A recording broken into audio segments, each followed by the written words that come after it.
Assalamualaikum warahmatullahi wabarakatuh. Hai Sobat Mbak Tiwul, apa kabar semuanya? Semoga dalam keadaan sehat dan baik-baik saja serta dilancarkan segala urusannya hari ini ya.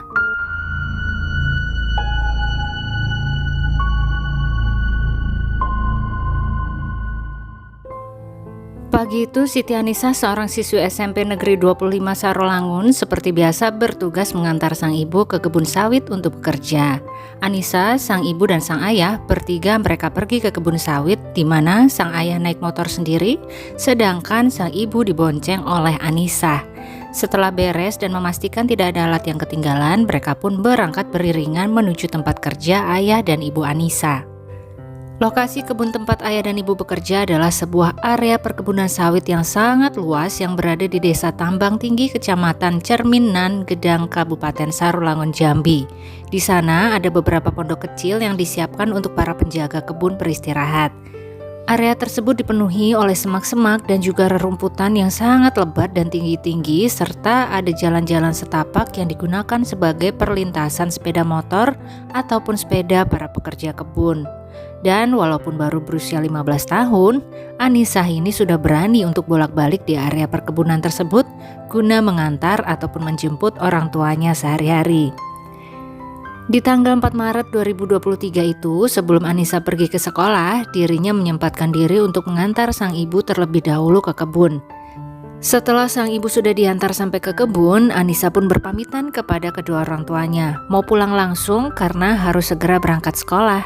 Ayah dan ibu Anissa pun mengizinkan anak perempuannya itu untuk langsung pulang dan bersiap ke sekolah, dan akan kembali berjumpa siang nanti di rumah. Sekitar pukul 12 siang, ayah dan ibu Anissa sudah selesai bekerja. Mereka berdua pun kemudian berboncengan pulang ke rumah. Sesampainya di rumah, mereka tidak bisa menemukan keberadaan Anissa yang seharusnya sudah pulang saat itu karena hari Sabtu biasanya pulang lebih awal. Belum ada rasa curiga apapun, kedua orang tua Anissa itu kemudian melanjutkan aktivitas seperti biasa di rumahnya, sembari berharap anak perempuannya itu akan segera pulang. Kakak kandung Anissa juga tidak mengetahui keberadaan si Anissa.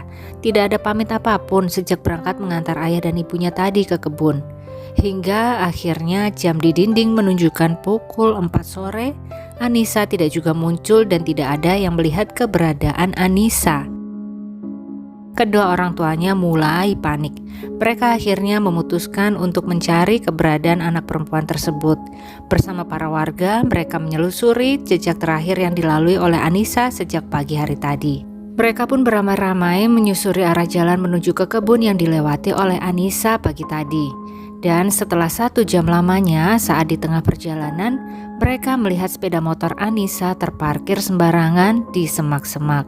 Ayah dan ibunya dengan sedikit cemas pergi ke arah sepeda motor tersebut berada. Dan saat mereka sudah sangat dekat dengan sepeda motor itu, tampaklah di depan mata mereka sesosok tubuh seorang gadis yang bagian wajahnya ditutup dengan daun pisang.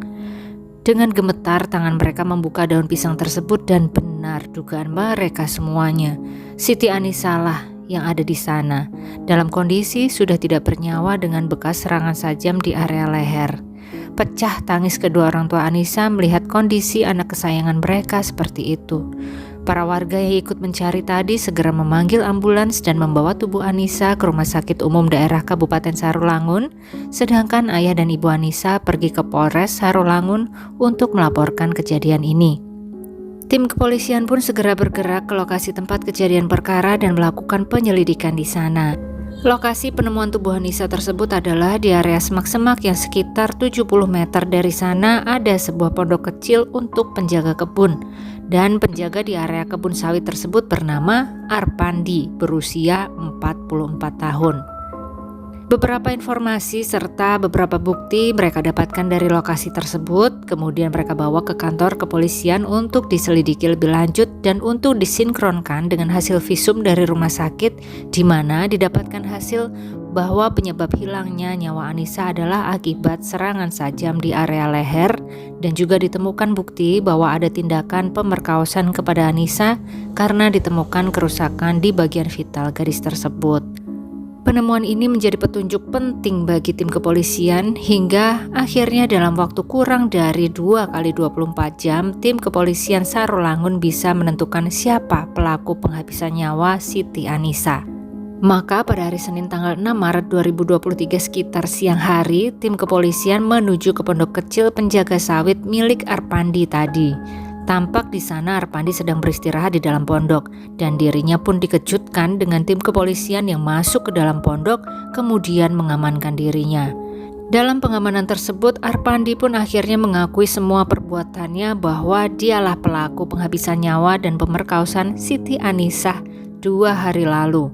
Arpandi pun kemudian menceritakan kejadian dari awal. Kita masuk ke kronologi ya. Sabtu pagi itu Arpandi sudah ada di dalam pondoknya melakukan tugasnya menjaga kebun sawit.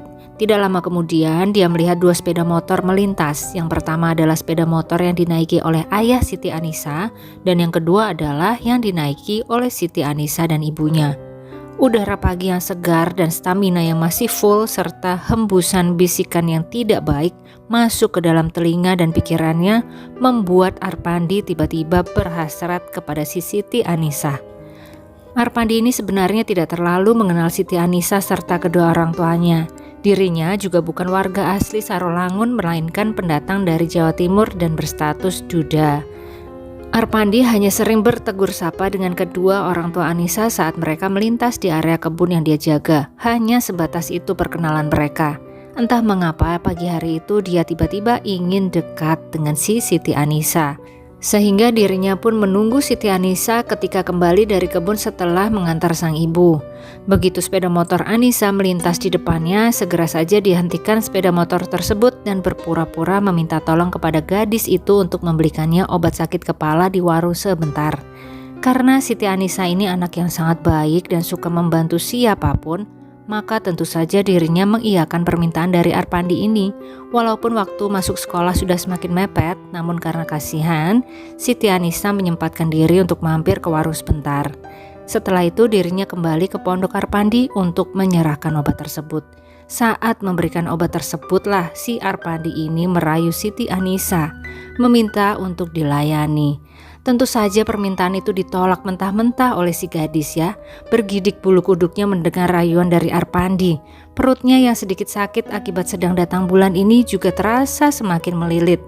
Namun belum sempat si Siti Anisa pergi melarikan diri dari Arpandi, tiba-tiba dirinya ditunjukkan sebuah sajam panjang di depan wajahnya hingga membuat dirinya takut dan kemudian menuruti permintaan Arpandi.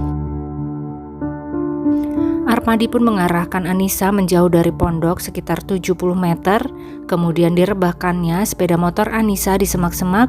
Anisa yang sudah sangat ketakutan ini ditarik oleh Arpandi ke arah semak-semak yang lebih rimbun lagi.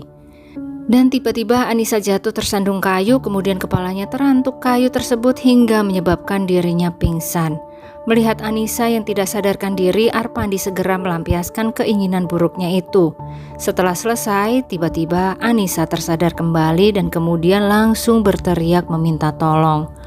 Melihat hal tersebut, Arpandi yang panik langsung menyerang bagian wajah Anisa beberapa kali hingga lemas dan diambilnya sajam tadi. Kemudian dengan tanpa hati, dia serangkan sajam tersebut ke bagian leher Anisa. Anisa pun harus kehilangan nyawa akibat kehilangan banyak cairan merah saat itu juga sobat. Sungguh terlalu Arpandi ini. Ternyata sebelum Anisa memberikan obat kepadanya tadi, dirinya sempat mengoleskan tisu yang sangat ajaib itu ke dedeknya. Astagfirullah Arpandi, sama anak kecil beraninya ya. Setelah selesai menuntaskan keinginannya dan membuat Anisa tidak lagi bisa bersuara, dirinya pun meninggalkan tempat tersebut seolah tidak terjadi apa-apa dan tidak lupa dia tutupi bagian wajah Anisa dengan daun pisang yang ada di sana. Arpandi pun melanjutkan kegiatannya seperti biasa. Untuk sementara Arpandi merasa aman, namun ternyata tidak perlu menunggu waktu lama. Pada sore harinya tubuh Anisa akhirnya ditemukan juga oleh para warga. Arpandi juga mengatakan motifnya melakukan hal tersebut adalah karena tiba-tiba pagi itu dirinya merasakan hasrat luar biasa setelah melihat Anissa melintas saat mengantarkan ibunya ke kebun. Sedangkan untuk tindakan pembunuhan dirinya sama sekali tidak merencanakan, namun saat Anissa tersadar dan berteriak minta tolong, tiba-tiba dirinya panik takut ketahuan hingga akhirnya terjadilah tindak pembunuhan tersebut. Arpandi pun kemudian dibawa ke Mapolres Sarolangun untuk mempertanggungjawabkan perbuatannya. Dan atas tindakannya ini dirinya dikenakan pasal berlapis dengan ancaman hukuman minimal 10 tahun dan maksimal hukmat. Semoga saja bisa dikenakan hukuman yang paling adil ya sobat. Demikian kisah kasus kita kali ini. Bagaimana pendapat sobat semua? Sepertinya hukuman bagi pelaku pembunuhan atau pemerkosaan harus mulai diperberat kali ya. Karena kayaknya makin kesini orang makin gak mikir kalau mau membunuh atau memperkaos. Tulis pendapat sobat semua di kolom komentar ya, kita ketemu di sana.